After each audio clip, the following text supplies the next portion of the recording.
বিসমিল্লাহির রহমানির রহিম। আশা করি সবাই ভালো আছেন। শুরু করছি মহান রব্বুল আলামিন আল্লাহর নামে। গতকাল একটা নিউজ দেখলাম যে ভারতীয় টিভি চ্যানেল বন্ধ চেয়ে হাইকোর্টে রিট। এখন কথা হচ্ছে যে এই ভারতীয় চ্যানেলগুলো বন্ধ হয়নি কেন এখনো বাংলাদেশে? এই 24-এর স্বাধীনতা 100 দিন পরেও কেন বন্ধ হয়নি? আপনারা বিভিন্ন সময় দেখেছেন যে ভারতীয় মিডিয়াগুলো কিভাবে নগ্নভাবে বাংলাদেশের বিরুদ্ধে তারা অপপ্রচার চালিয়ে গেছে।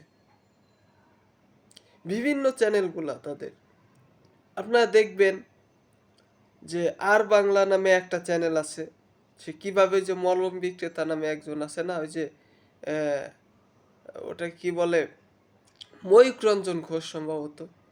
আবার আর একটা আছে নিউজ 18। এখন এই চ্যানেলগুলো বিভিন্ন সময়ে বাংলাদেশের বিরুদ্ধে এক প্রকার ষড়যন্ত্র চালিয়ে যাচ্ছে। তারা এই বিপ্লবকে কোনো মতেই মেনে নিতে পারছে না। তারা চায় হাসিনার মতো একটা দিল্লি দাস গোলামি সরকার।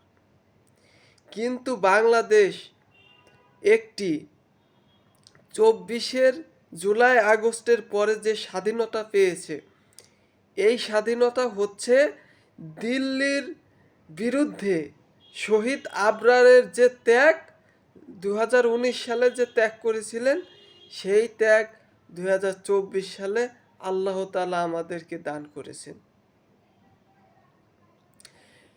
এই স্বাধীনতা সার্বভৌমত্ব রক্ষা করা বাংলাদেশের মানুষ আমাদের একান্ত দায়িত্ব এবং কর্তব্য। আপনারা জানেন যে ভারতীয় যারা ভারত, এরা আমাদের এই স্বাধীনতা কোনোভাবেই মেনে নিতে পারে না। তারা আমাদের স্বাধীনতা বিরোধী। 1947 সালের পর 1971, তারপরে 2024-এর পরে তারা এটি কোনোভাবেই মেনে নিতে পারছে না। এবং তাদের এই চ্যানেলগুলো অনতিবিলম্বে বাংলাদেশ থেকে পুরোপুরিভাবে বন্ধ করা উচিত।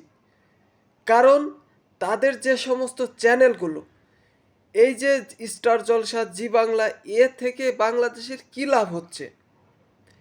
বাংলাদেশের বরঞ্চ বাংলাদেশের পরিবারগুলোতে কিভাবে ভেজাল বাঁধানো যায়, কিভাবে মারামারি, সংসারে একটা অস্থিরতা, এই চ্যানেলগুলোতে শেখানো হয়, এই নাটকগুলোতে শেখানো হয়। সুতরাং বাংলাদেশের মানুষ হিসেবে, বাংলাদেশের নাগরিক হিসেবে আমাদের জোর দাবি থাকবে এই চ্যানেলগুলো অনতিবিলম্বে এই চ্যানেলগুলো বন্ধ করা হোক। ইনশাআল্লাহ।